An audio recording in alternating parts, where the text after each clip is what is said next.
Quando a Segunda Guerra Mundial terminou, 12 países firmaram uma aliança militar, chamada de Organização do Tratado do Atlântico Norte, na sigla OTAN.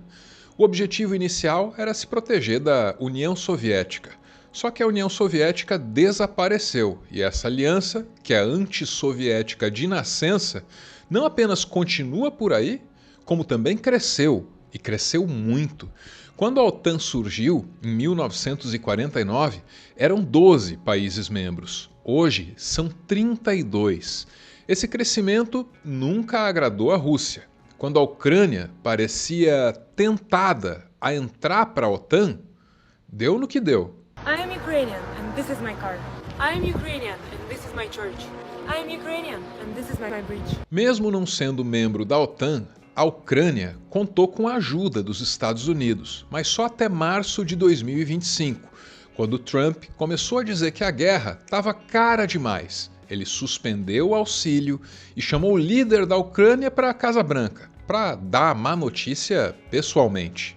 You've allowed yourself to be in a very bad position, and he happens to be right about it. From the very beginning of the war, you're not in a good position. You don't have the cards right now. With us, you start having cards. But right now, you don't. Yeah, you're playing cards.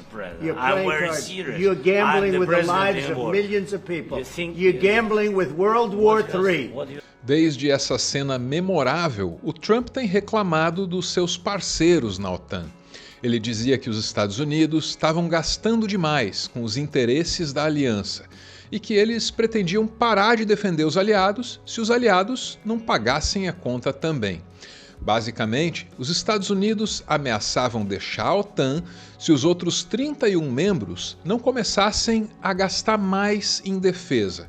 E isso nos traz as notícias mais recentes.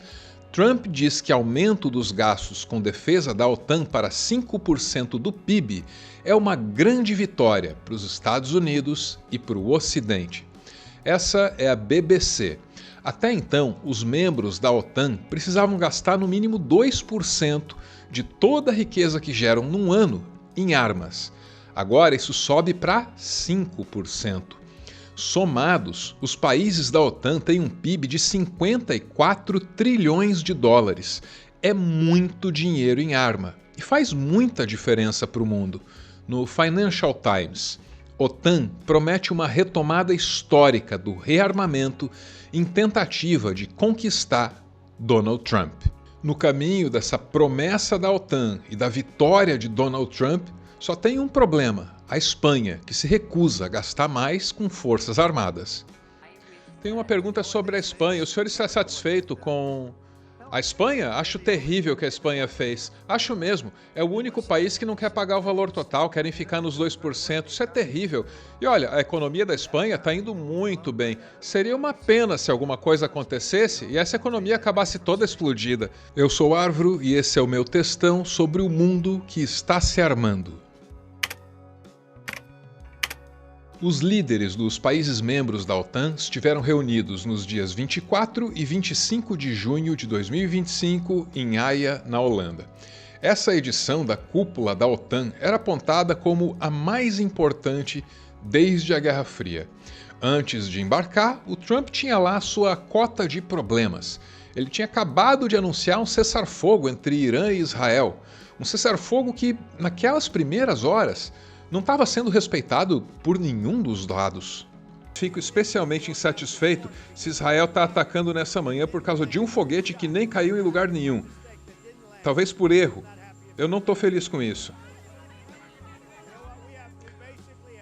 Sabe o que eu acho? É que a gente tem dois países que estão lutando há tanto tempo que eles não sabem mais que merda que eles estão fazendo. Entendeu isso? Mas apesar das explosões iniciais, os ataques pararam. E quando Trump chegou na cúpula, ele, que já vem se promovendo como pré-candidato a Prêmio Nobel da Paz, conseguiu se colocar no papel de pacificador. O adulto na sala, segundo a cobertura da TV Bandeirantes. Trump tenta se colocar como adulto na sala e comparou a relação entre Irã e Israel com uma briga entre crianças no intervalo da escola. Ele disse que vai se reunir na semana que vem para conversar com o Irã, mas não disse com quem, nem se um eventual acordo nuclear pode estar na mesa do debate. E de fato, as coisas saíram bem ao gosto de Donald Trump. O secretário-geral da OTAN agradeceu ao Papai Trump pelo cessar-fogo.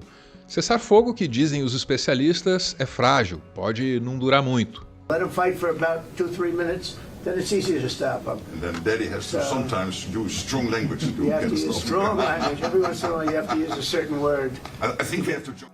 All right, in the back. Go ahead, back, white, yeah. Mark Rutte, the NATO chief, who is your friend, he called you daddy earlier.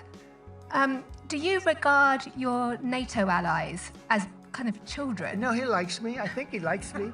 If he doesn't, I'll let you know. I'll come back and I'll hit him hard, okay? No. He did it very affectionate. Daddy, you're my daddy. E a vitória do Papai Trump, do adulto na sala, a vitória do pacificador, é justamente o aumento dos gastos com armamentos.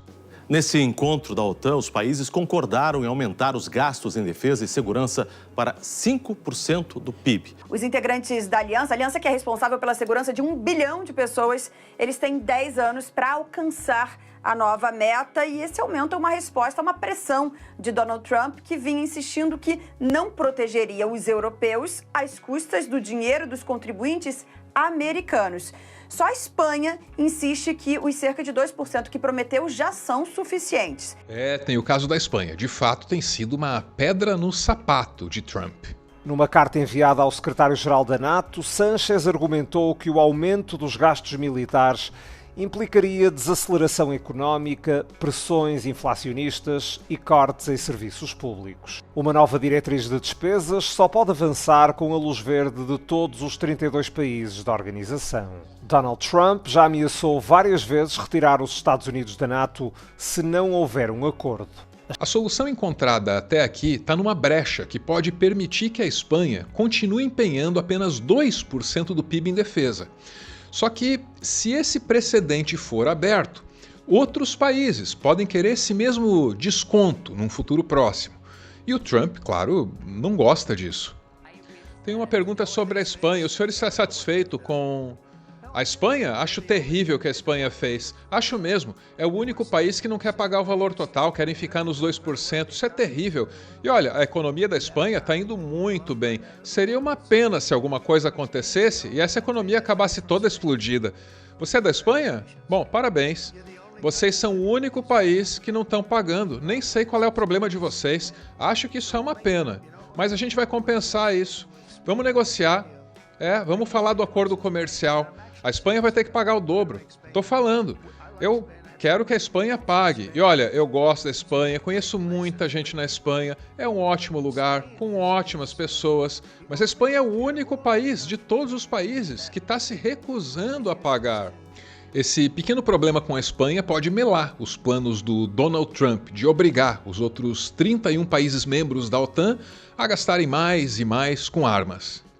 A longo prazo, esse acordo pode se revelar frágil, como é também o cessar-fogo entre Irã e Israel. Então existem boas chances de que as duas grandes vitórias que o Donald Trump conseguiu nessa semana não durem muito. Mas não importa, porque Donald Trump vive o momento e a aparência. All right, I think we've seen enough. What do you think? This is going to be great television, I will say that.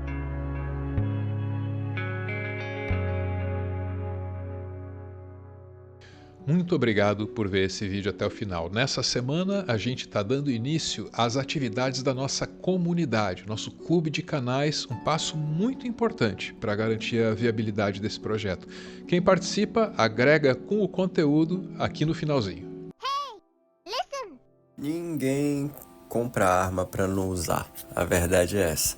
Quem compra arma sabe que eventualmente vai usar.